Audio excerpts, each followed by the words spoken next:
Welcome to Get Paid for Your Pad, the definitive show on Airbnb hosting, featuring the best advice on how to maximize profits from your Airbnb listing, as well as real-life experiences from Airbnb hosts all over the world. Welcome.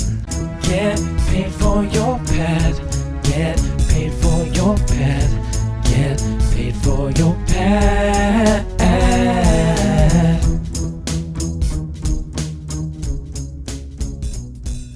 Today I'm very excited to welcome on the show Rich Holman. He's the founder of First American Realty International.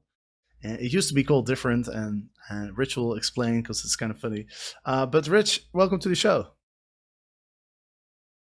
Hey, thanks, Jasper. Glad to be here. Now, I've known Rich for about 4 years already. I mean, time flies. Back in 2014, I was in Medellin and I was writing my book, actually, Get Paid for Your Pad. And I met with your business partner, Andrew Campion, who's actually also been on the podcast. And I kind of helped him a little bit with setting up the Airbnb listings for the apartments. And that's how we got to know each other. And now I've actually invested with Rich myself. I bought a penthouse in Cali, which I'm very excited about. And Rich is also the organizer of a real estate conference in Puerto Rico that's coming up. But first, let's go back in time. Rich, I know you went to Colombia back in 2006 when you founded your business, right? That's correct. I'd love to hear the story. Well, I was living in Florida at the time and had some friends that, actually a couple friends that had Colombian girlfriends, and they said, "You got to go visit Medellin." And I said, "Are you crazy? I don't have a death wish. I like everybody else. I thought Medellin was, Pablo Escobar and the FARC and violence and mayhem and drugs and all that stuff." But I finally came in August 2006, and it hit me so quick when I got down in the valley and saw the city and felt the energy and the vibration and the green and the friendliness. And it was like immediately world's best kept secret. So I said, man, this is incredible. So I came back 2 months later. And about the third day I was there, I said, I better buy something before the world gets here. And so I Googled Medellin real estate in English so I could find a broker or an agent or somebody. And there wasn't one word of English on the internet. So at age 63, not speaking Spanish, not being in real estate, I started the planning for a company to help foreigners, foreign buyers, investors, visitors, renters. And we started First American Realty Medellin with a part-time employee. And now we've grown to over 100 employees and offices in Medellin, Bogota, Cali, Cartagena. We're a very profitable company. We've got 4 major divisions. But the heart and soul of our company is property management. And that's getting good rental returns for our investors, for our commercial projects. It really is critical. And of course, Airbnb plays a very important part of that. So you started off in 2006 in Medellin. You bought your own first property, and then you started buying properties to sell to investors, correct? Well, no, not actually. Actually, the company was formally established in 2007 with the idea of just selling residential real estate. That's all we did at the beginning. And of course, the first thing we had to do was come up with a name. And so my name, I sent it to my brother, who's sort of my business advisor, a good friend of my brother. I sent it, "Hey, we're going to do First American Realty Colombia, so we can cover the whole country." And he comes back to me and says, What are you, crazy? That's the initials are FARC. That's FARC, you dummy. And I said, "Oh, okay."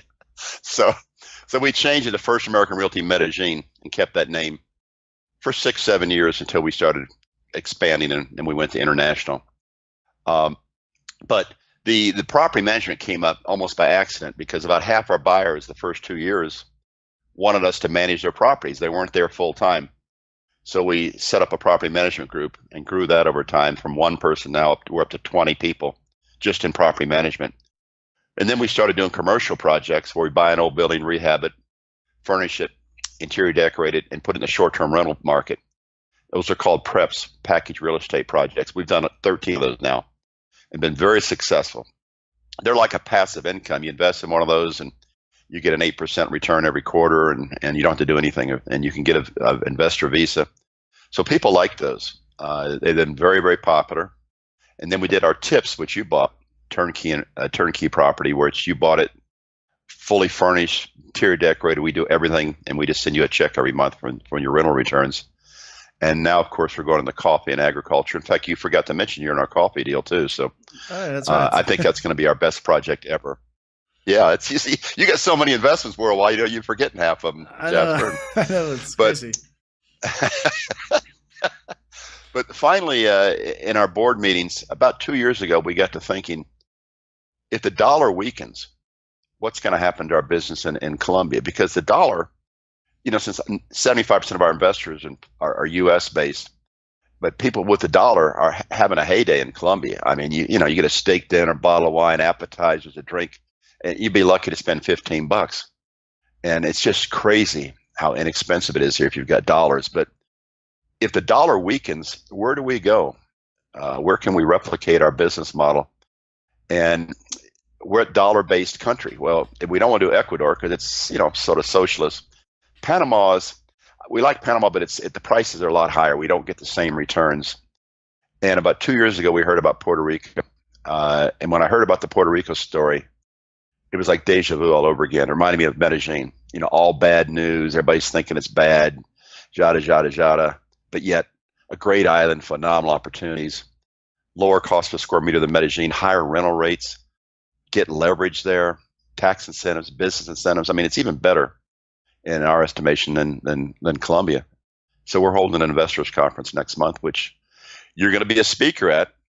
Oh, yeah. And we think Airbnb, San Juan, Puerto Rico. You forgot that too? But the Airbnb situation, which we should talk about, I think is just an absolute goldmine. And, we're going to let you tell everybody at the conference what that's about.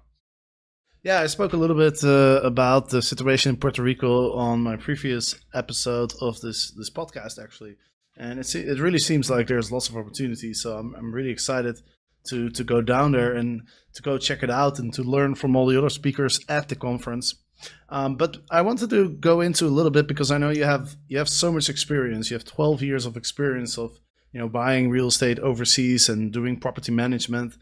I'm sure we can talk about it for like 2 hours, but I just wanted to get sort of the major learning lessons, the major takeaways from what you've learned, buying real estate overseas and doing the property management, Airbnb, all that kind of stuff. Sure. Well, great question. The first basic for any company or any business is, who is your market? Who are you marketing to? And we're a little different. We're not like the typical company around the world. We're not doing business with the locals. The locals are called paisas. They've been in that valley for 500 years, and they're tight-knit community. You can't really compete with them. So the first decision we made back in 2006, we're going to dedicate our business to foreigners, mainly U.S., but also Canada, Europeans, Australians. We get a good mix from around the world. And we're going to be their full support on the ground system. So first thing is, who's your market? So when we rent, we're not like the locals. The locals, when they rent out, they have to get a co-signer, like called a fiador. They got to get lease insured because they're worried about squatters. And squatters have a lot of rights in Colombia. It might take a year or two to get them out if they don't want to pay the rent. Whereas our visitors, our renters, are foreigners. They're coming in on a visa. They got to leave. All we got to do is pick the phone up and tell immigration we got a squatter. So in 12 years, we've had 2 gringos try to squat, and one we cut the utilities off. The other one we changed the locks on the door. They lasted each a day. So we don't have problems with squatters. So it's important to make a distinction, because since our main market for rentals is foreigners, they're coming to Medellin. They want to be able to walk to something. The location becomes absolutely critical. Of if somebody's going to buy a property where they want to rent it out on Airbnb, they need to have a location that, with us, that foreigners are going to want to be able to walk to something like the Zona Rosa, Provenza, the Golden Mile, something where they can go to a restaurant, club, bar, shopping, and not be out in the boondocks. So location becomes critical and paramount with our investors that are going to will be managing their property, or if they're going to manage their own. So secondly is operating costs. And operating costs, I sort of separate in 2 items. One is when you purchase, what's your cost per square meter or cost per square foot. A big mistake people make, I've seen in Colombia, is they buy new construction. Well, in Medellin, in a nice part of town, the new construction is about 6 million pesos per square meter. Be roughly like $200 a square foot, roughly. But we can buy 15-year-old properties at half that rate. And yet you fix those up, decorate them right in a good location, they're going to rent just as good as a new construction. So right there, you're ahead of the game, as long as you know what you're doing. Then your basic operating costs, of course, are your homeowner administration fees monthly, your utilities, and your taxes. Well, taxes are based on the valuation of the property, and new construction taxes typically are higher, so you're going to have higher operating costs typically. The homeowners is tricky. It's really a function of how many units in the building. So if you get a small building with only eight people, you might be paying $300 or $400 a month in administration, whereas a building with maybe 30 or 40 owners, like that I'm in, my monthly administration is about $125 a month. So you got to watch that. Utilities is a non-event in Medellin because every day it's 72 degrees. I don't have a heater, air conditioner, or a fan. Utility costs are just so low, they're almost ridiculous in Medellin. So it's not a major factor. So 3 things: acquisition cost per square meter. Well, 4 things: location, acquisition cost per square meter, homeowner association dues, and your taxes. That's what you want to look at, because from that, we can assume certain occupancies, and then your ROI, your net, typically in our market is going to be 6 to 8%, 6 to 9% if we manage it. If you do it, 10 to 12%, 10 to 13%, and that's non-leveraged. Yeah, it's amazing returns, right? And can you imagine if you can leverage it, which is possible in Puerto Rico because that's part of the U.S. Or you get a mortgage in the U.S., you're allowed to buy in Puerto Rico now. Boy, you hit on a key point. My investment team, they haven't run all of our final numbers on our first projects, but I'm excited about the leverage because that's going to put us in double figures.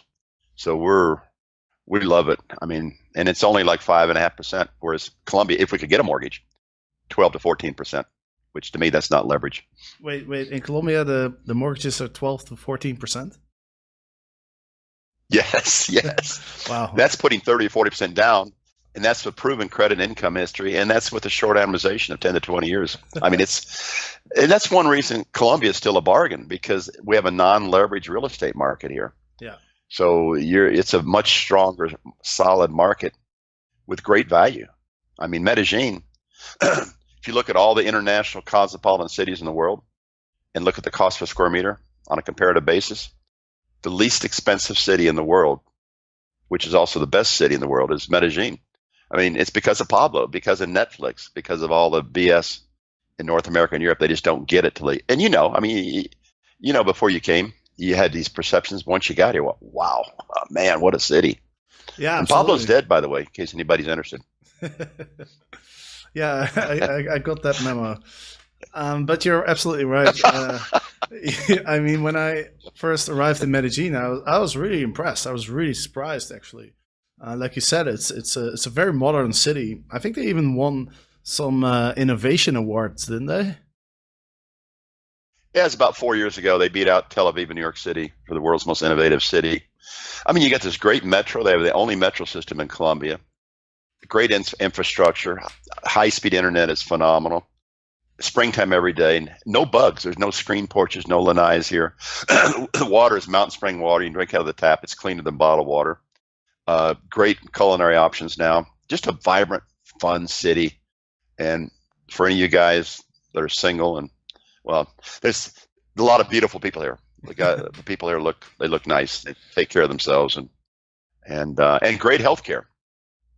Of the top 49 hospitals in Latin America, 7 are in Medellin. The healthcare system here, in my estimation, is better than the U.S., and it's about 1/4 the cost. I was going to say. And at age 74, I've had almost everything done to me, and I'm like, I'm still kicking. I'm not on any medications, but I would not go to the States for healthcare. I would prefer Medellin. Right, and now that you touched on the topic of health, I know you're working on a book about sugar. Yeah. Well, I don't want to get too much detail, but let me put it this way. A couple of years ago, I was dying. I had a swollen feet, high blood pressure, edema, low energy, aches and pains. I figured, I'm just getting old. I'm dying, and that happens when you get old. It's, a lot of my friends have died, so that's just part of life. But my feet were swollen. You've seen the pictures for 3 years. Looked like elephant feet. And I got this book by accident. I just happened to see it in New York Times bestseller. I buy a lot of stuff off Amazon, and Sugar Crush, and it had the word inflammation on the cover. So I bought the book and read it, and soon discovered sugar is poison. And the day I finished it, I met a holistic doctor, and she says, you ought to do a detox for 21 days. No sugar, no carbs, no booze, which I did. And day 7, the swelling went away. And within 21 days, not dieting, but just not eating sugar or carbs, I lost 22 pounds. Blood pressure went normal. Now I'm off all my meds, no more statins, no more blood pressure, no nothing. My blood work now is absolutely perfect. And all it was just not eating poison, which is sugar. I've since read 12 other books. I know what's going on. I'm getting ready to start my own book called Killing You Softly. But I can relate and tie sugar into not only the obvious stuff, obesity and diabetes and tooth decay and gum disease. I mean, those are bad enough, but you can tie it into cancer, to strokes, to heart attacks, to chronic kidney disease, to ADHD with the kids, to Alzheimer's, arthritis. It's all tied in. Sugar is bad shit, if I can use that word. Thank you.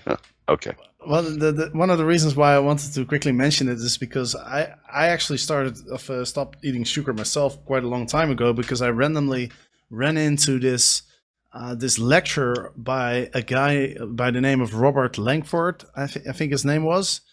It was a lecture at some university in the US, and I randomly ran into it and I watched it, and he basically explained in very, very very much details like what happens to our bodies when we consume sugar. And I watched the whole thing. He really goes into the biochemical reactions in your body, and it just makes so much sense to me that I stopped eating sugar right after I saw that. So, and I completely agree with you. How long ago was that? That must have been like 5-6 years ago. Oh man, you're so lucky. The other one, it's funny you mention that, because Dr. Robert Lustig. That's the one I mentioned. One of the greatest. That's the one. You saw that Oh man, Dr. Lustig is phenomenal. Of all the books I've read, his is the best in terms of tying it all together. It's called Fat Chance, but I have his videos too, and in fact I keep it on my desktop.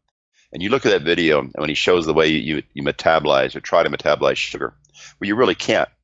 The body is not designed to metabolize sugar. It's actually a poison to the body. For 100,000 years, mankind never ate sugar. We didn't eat it. We ate meat and fats and vegetables and fruits. No sugar. The sugar didn't come around to 150 years ago to hit the mainstream. And Lustig shows you what happens. It goes in, you can't metabolize it. It hits the liver. The liver reacts. It starts sending off over to your fat deposits. It starts affecting your bloodstream. It affects your gut bacteria.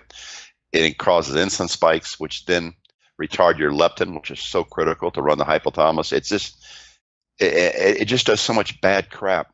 The body just can't deal with it, man. And when you see that video, God bless you, man, you're lucky. It's just for anybody who's got an ounce of sense when they see it. But the problem is, and you probably know this by now, but the cover up by the sugar industry, and the sugar industry is just not just sugar and high fructose corn syrup. It's big pharma, it's fast foods, it's processed foods, it's soft drinks, it's AMA, it's ADA, it's insurance. They all are making $1 trillion a year of people that are addicted to sugar, that are having all these problems with it. And the doctors don't treat the cause, which is sugar. They treat the symptoms. They prescribe you medicine to treat the symptoms of sugar addiction. But the cover up that the sugar industry does, because they control the governments of 204 countries. They give money to both sides of the aisle. Their lobbyists control it all, so the word never gets out. They control the news media. They're horrible. They don't care. They're just making so much money. They dwarf the tobacco industry. Sugar needs to be treated as a poison. It needs to be labeled, taken out of the schools, letting the world know, incrementally tax it, public service, just like they do tobacco, but even much, much more. We could reduce healthcare costs 50% across the world if people quit eating sugar. And as you know, once you quit eating, you don't miss it.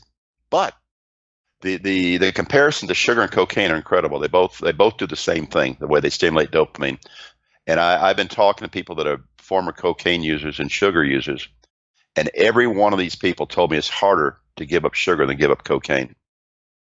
Wow. Well, that's pretty interesting. Well, I have to say, I hadn't seen you in a couple of years, and we met a couple of weeks ago in Panama, right? In at the West Inn at Playa Bonita. Yep. And I walked into the conference room and I saw you, but I wasn't quite sure if it was you or not. I had this moment of hesitation where I was like, is this Rich or is this not Rich? Because you definitely look different from when I last saw you 4 years ago. Well. So anyway, the whole sugar thing, it's not really related to Airbnb, but I think it's important enough to get that message out in any way. Because it saves lives, it improves lives, and I've experienced it myself, and I've seen the change in you, which is completely extraordinary, I would say. So I think it's important enough to touch on it.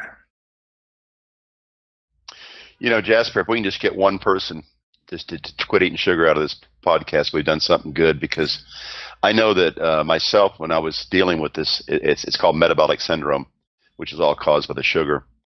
I in my mind, I was dying. I actually sold half my equity in my company back to my partner and said, I said I might as well get something out of it before I kick off.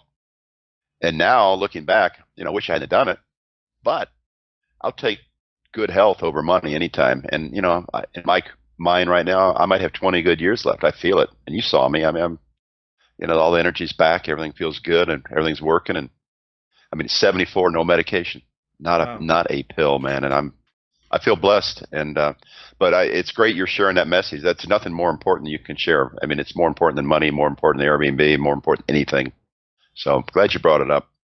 Awesome. Well, let's go back to Puerto Rico. Let's talk more about the opportunities that are in Puerto Rico and why do these opportunities exist? And also I would like to touch on the tax advantages. Okay. Well, great. I think the easy way to do this is I'd like to compare Puerto Rico to Medellin.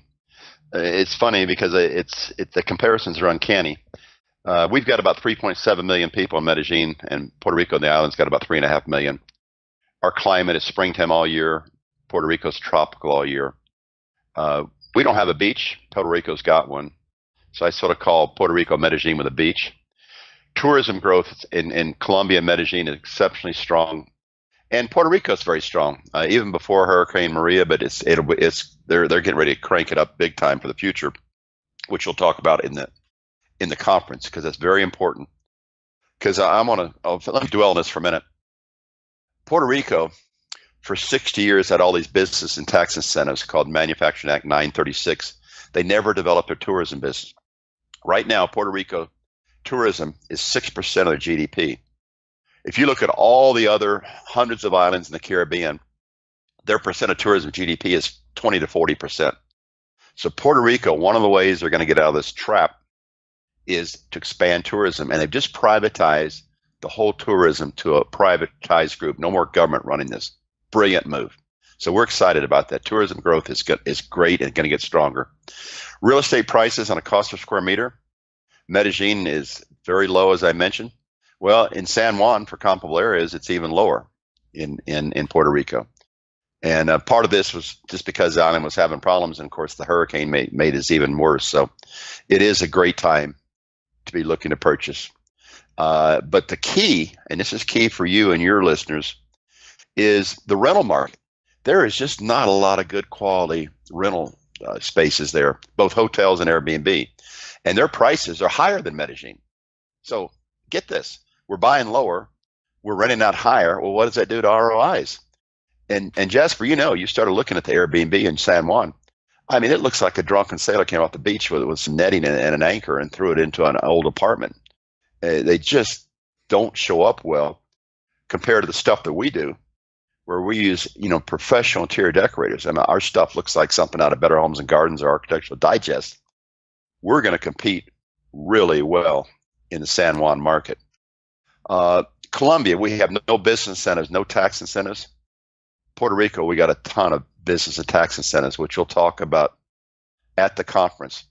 But you literally, if you qualify under Act 2022, you can get your corporate taxes down to 4% and your personal taxes down to 0. And there's a bunch of millionaires going there right now. They're living there. They're doing this for the last 3-4 years. The crypto crowd has just come in and taken over San Juan. They're calling this the center of their universe, because those guys can literally, if they cash out in 4, 5, 6 years with profits of millions of dollars or hundreds of millions of dollars, they'll pay 0% capital gains tax. So they're in there in mass. We don't get mortgage. We have no leverage in Colombia. We've never borrowed a dime here in 11 years. We'll get that in Puerto Rico, which will help our company, help our investors, give us higher returns. One of the few negatives is our labor costs will be higher in Puerto Rico, about 20 to 30% higher, but we can live with that based on everything else. For U.S. citizens, there's no visa requirements for Puerto Rico, which is great. Coming to Colombia, they have visa requirements. The currency, which is key for us, is dollar-based in Puerto Rico. So that means the dollar weakens. It won't affect us in Puerto Rico. It will affect us in Colombia. So it's a perfect hedge for our company. The tax advantage for U.S. citizens I mentioned are just crazy. I mean, this is one of the ways they're helping Puerto Rico get out of the trap, is creating these tax advantages, where if you qualify as a resident, you get all these big benefits. I know our client, good friend, Dr. Tom, he runs his business out of Florida, 900 employees, out of Puerto Rico, him and his wife and one other person. And Dr. Tom told me, Rich, I gave myself a 40% pay raise by moving here. That's 40% pay raise. So phenomenal opportunities we're going to go into. At the conference, we have the originators of the Act 2022. They'll be speaking. We've got one of the big 5 accounting firms speaking. We've got Rob Reel, who runs the Act 2022 Society there. So everything you need to know about taxes and the Act 2022 we'll cover at the conference. Travel from North America is easier for Puerto Rico. Both cultures in Medellin and Puerto Rico are Latino, and Latino cultures are cool. I mean, they're more family oriented, they're more community oriented. They work to live, where in the U.S. we live to work. I mean, it's just a great a great part of living here. I love the energy and the happiness of the people. I've often said I've seen poor people in the poorest parts of Medellin that seem to be happier than the richest people I know in the States. I mean, it's a quality of life. More English is spoken in Puerto Rico, which is a plus for a lot of our clients. And of course, the Airbnb market, it's very competitive in Medellin. Jasper, you've seen what we compete with here. It's very weak, or at least you'll tell us at the conference after your analysis of San Juan, and especially the old cities. The old city in San Juan is one of the most nicest, most unique, largest, oldest old cities in the world. But comparing that to Cartagena or Casco Viejo in Panama City, we're like 50% less per square meter, or even lower. It's a heck of a deal. Real estate appreciation, Medellin, we're getting 8 or 9% a year. Puerto Rico, I don't even know what it's going to be annually. But if we're hitting the bottom right now, that number, I think it's going to be double digits for the next 5 or 10 years. So we'll see. ROI in Medellin for rentals, 4 to 10%. We'll announce those numbers at the conference, but I think we'll be hitting double digits. And, that my overall slogan now is Medellin, world's best kept secret, Puerto Rico, world's second best kept secret. But we're going to cover all this at the conference. We're going to have the top accountants and tax attorneys and Act 2022 people and tourism experts, the government. And we're waiting any day here to get the governor announced. He'll be coming for an introduction. We've got some great social events, very nice appetizers and drinks at the Marriott Resort one night and at the El Convento Hotel the second night. Just the booze and the food freebies, it's probably worth a couple $100. And we got a special price set up for your guys. If anybody from the podcast wants to come to the conference, we've got a nice discounted price. I can't remember what it is, Jasper, but I think we got you guys at a lower price. So if anybody's interested in investing and interested in crypto, interested in seeing maybe one of the most unique opportunities ever, we're going to cover it all at our investors conference April 24th to 26th in San Juan. And that price is $370. I think it's a super competitive price. Yeah, I mean, super competitive considering, like you mentioned, the food and the drinks, and then it's 3 days. So there's going to be a lot of information. It's probably going to be everything you need to know about Puerto Rico and investing, I guess. I'm pretty excited myself to learn, and I'm very much interested in investing myself after what I've seen and after what I've heard from you as well. Because you've been there, right? You've been on the ground. You've looked at the houses and what's out there, right? Yeah, well, I went in with my commercial partner, Joe Greco, and Joe's spearheads our commercial investment program. And we spent 10 days in the ground there last April. We sent in our Sebastian Romero, who works under Joe. He went in there for the full month of January this year. Our vlogger, Sam Miller, who does vlogs all over Colombia, has now done 7 in Puerto Rico. He went in for about a week. So we've had people on the ground there, as well as dealing with local people. So quite a while. And we were interested in Puerto Rico well before that hurricane hit. That hurricane was the worst one they have had in 90 years, and it came in and just, made the news worse. But, I was in Florida 14 years. We had 20 hurricanes there.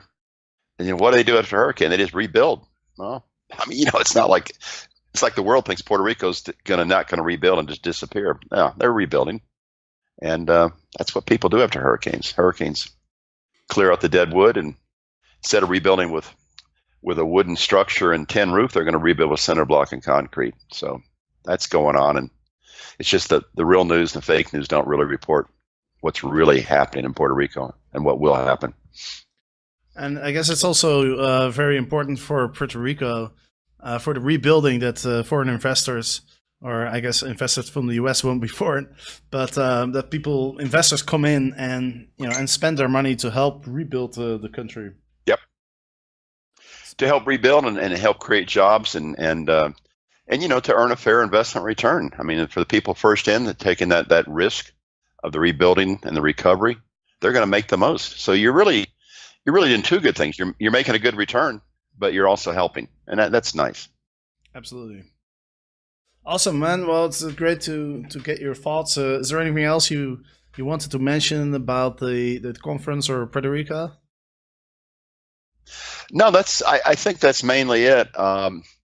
It's just, for anybody that wants to make money and wants to help, I mean, here's an opportunity, because I've been doing these conferences for years all over the world. I've attended them. I've never seen one like ours, which is probably 90% information oriented. And there's not a bunch of people peddling products there. This is all information that will allow you to educate you to make a good decision. And then of course we'll present some opportunities. But it's a unique opportunity. So if anybody can get down there for 24th to 26th of April, we'd love to have you join us. And I'm looking forward to your talk, because to me, one of the keys is Airbnb. And I have no idea what you're going to say. Hopefully it'll be supportive, but I know you'll tell it like it is. But I think we'll do well competing in Airbnb and putting our units on there in the rental market. So, and any of your listeners can go out and look at it. They can go in there and Google Airbnb San Juan and take a look at the stuff. It shows up for $125 a night. I mean, and then compare it to what we have on our website. Absolutely. Looking forward to it, Jasper. Yeah, me too. And one of the things I like as well about the conference is that you're actually going to take people around town and look at some actual buildings and apartments, right? Yeah, that's the afternoon of the second day. We're going to break after lunch, and we're going to put the people in the bus. We're going to have about 50 people, maybe 2 buses. We'll go through, look at some residential commercial stuff in Condado Beach, Santurce, and Ocean Park, first hour and a half. And then we're going to go over to the old city and get off by the docks where the cruise ships come in. And Sharif Medawar, who's one of our speakers, but also owns about 20 properties in the old city, very sharp guy. I mean, he's going to do a walking tour with us. We'll just leave the buses and go up to the old city and just see some commercial residential properties. And then And then, excuse me, 2.5 hours later at 6 o'clock, we'll convene at the El Convento Hotel for a really cool social evening for a couple hours of hors d'oeuvres and appetizers and, open bar. So going to be a good way to get a first-hand feel for the real estate there. Awesome. So for those who are interested in coming to the conference, the tickets are at half price, $370, exclusive deal for the Get Paid for Your Pet podcast listeners or people who are in my community. I'll put up a link in the show notes at getpaidforyourpet.com/podcast. You'll be able to find the show notes, and there'll be a link that you can use to sign up, but you could also just email me at jesper@getpaidforyourpet.com, and then I'll make sure you get your ticket. Another thing I'm quite excited about, by the way, is I've never actually been to Puerto Rico, and we're talking about San Juan as a potential place to invest, but I'm also really excited to check out some of the rest of the country, like, all the beaches and all the other stuff that's out there to see. All right, Rich. Well, great. One thing I might add, just one last thing, Jasper, that we filled up. We're getting pretty close to the end on the fill up. The hotel, the discounted hotel rooms, the Marriott, have all been taken now. They were half price. We're trying to get another block. So I just want to warn you, if they do click on to get at the Marriott room, I don't know what the price is going to be. We had the regular $340 a night. We got them to $170. We're negotiating another block. I don't know what that price will be, but worst case, maybe some of your guys can do Airbnb and report back to us, the experience. Exactly, I'd love to get some feedback. Yeah, absolutely. So, it's that's what I was going to suggest too. Actually, I have one friend of mine who's going to join, and he asked me that same question, like, where should I stay? I said, like, well, why don't you stay at an Airbnb so you can experience that firsthand? I think that should be a requirement for your listeners, Jasper. Since they're getting $340 off the price, we should get some feedback from Airbnb. Okay, that's your new job assignment. Okay. I don't know if there's going to be enough Airbnbs out there, though. I'm expecting at least a couple thousand people will sign up. Uh-oh. Good deal. You might. I look forward to seeing you next month, and you might have to rent an extra conference room. And I'll be watching you at the coffee breaks when they bring those donuts or pastries out to see if you're going to eat any of that stuff. All right. I'm going to stay far away from those. I can guarantee you that. Okay. All right, buddy. Awesome, Rich. Well, thanks for your time, and for the listeners, hope you enjoyed this episode. And if you're interested in going to the Puerto Rico conference April 24th to April 26th, you can get a 50% discount that Rich has offered to Get Paid for Your Pet podcast listeners. So simply go to the website puertoricoconference.com and apply the code 50% off Puerto Rico. That's one word. It's the letter 5, the letter 0, the percentage sign, and then it's OFFPUERTORICO.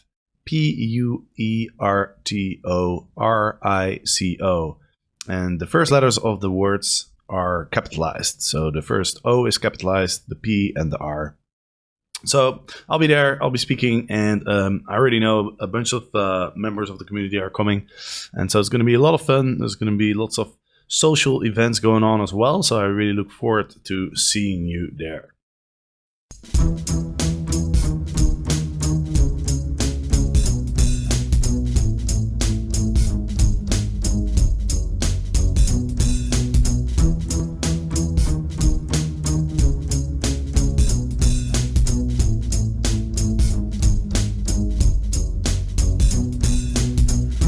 Get paid for your pet.